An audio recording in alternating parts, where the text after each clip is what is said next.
मेरा पति रोज़ जलेबी खिलाता और मैं जलेबी खाकर बेहोश सो जाती थी।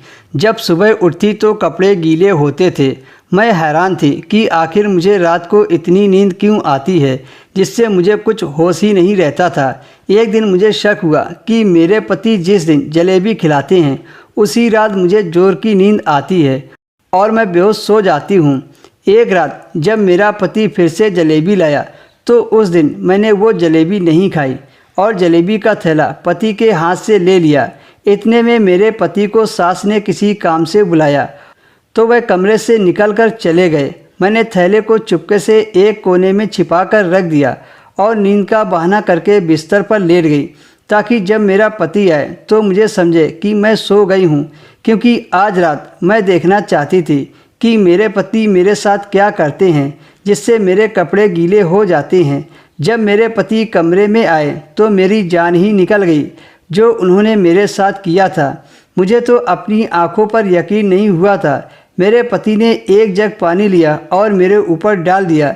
मैंने आंखें नहीं खोली।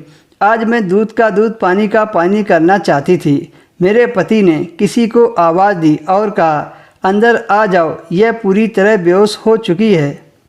थोड़ी देर में एक खूबसूरत लड़की मेरे कमरे में चली आई। वह मेरे बिस्तर पर मेरे पति के साथ बैठ गई और वह दोनों जिस तरह से साथ थे मेरी जान ही निकली जा रही थी।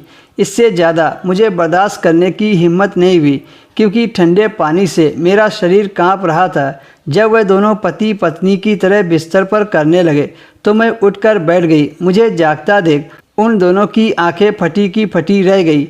मैंने पति की तरफ घूर के देखा। उस वक्त मुझे इतनी गुस्सा थी कि मुझे पति से डर भी नहीं लग रहा था। मैंने पति से पूछा, ये लड़की कौन है और जलेबी में मुझे ऐसा क्या मिलाकर खिलाते थे कि मैं बेहोश हो जाती थी? तुमने मेरे साथ ऐसा क्यों किया और तुमने मुझे धोखा क्यों दिया?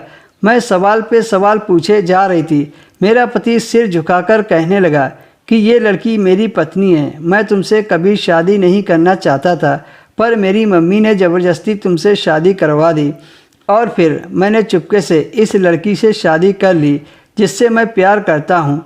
यह सुनकर मेरे पैरों तले से ज़मीन खिसक गई। आज मेरे साथ इतना बड़ा धोखा हुआ था कि मैं बर्दाश्त नहीं कर पाई थी और मुझे हार्ट अटैक आ गया। अस्पताल पहुँचते पहुँचते मेरी मृत्यु हो गई।